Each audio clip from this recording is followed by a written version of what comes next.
Hi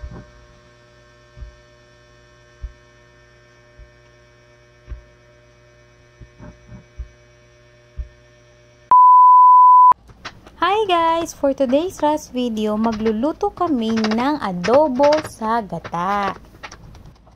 Naghiwa na ako ng bawang at sibuyas guys. Ito pala yung mga sangkap na gagamitin ko. Chicken, gata, 1/4 cup na toyo, 1/4 cup na suka at bawang sibuyas.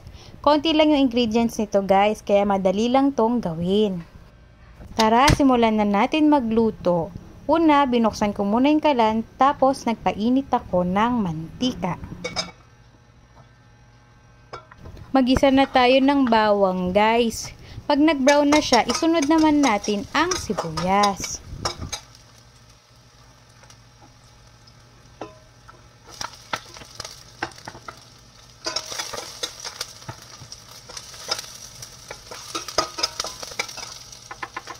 Halu-haluin lang natin siya guys.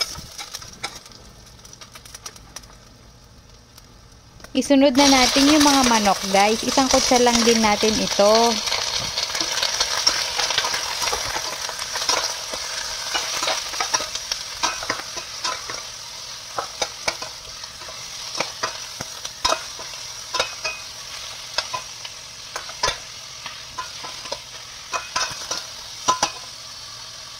Pagkatapos nating haluin guys, ilagyan na natin ng toyo. Halu-haluin lang natin siya guys. Pagkatapos yan, ilagay na rin natin yung suka. 1/4 cup na toyo at suka ang ginamit ko dito guys ha. Pagkalagay natin ng suka, hayaan muna natin siya ng ganyan guys. Kapag kumulo na, tsaka lang nating hahaluin.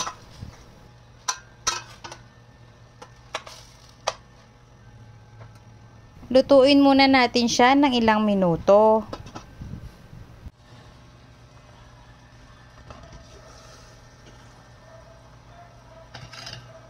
After natin siyang pakuluan ng ilang minuto, naglagay na rin ako ng paminta.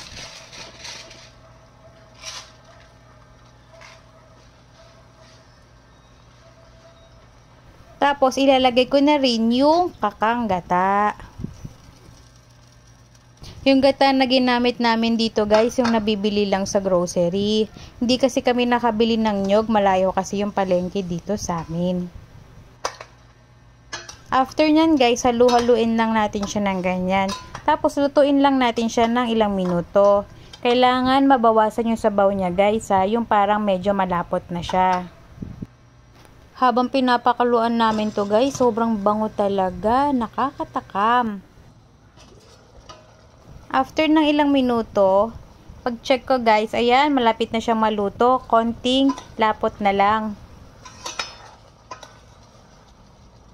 Comment naman kayo guys kung tagasan kayo para alam ko kung saan nakarating itong video ko. Takpan natin ulit.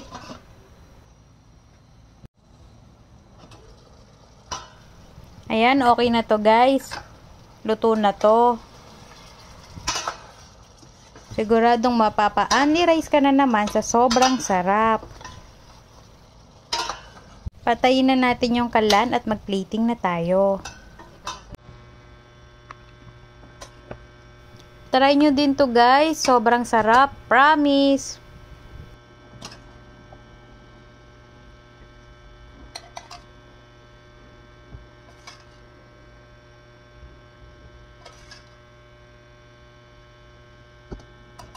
Yun lang. Thank you for watching. Follow for more videos. Bye-bye!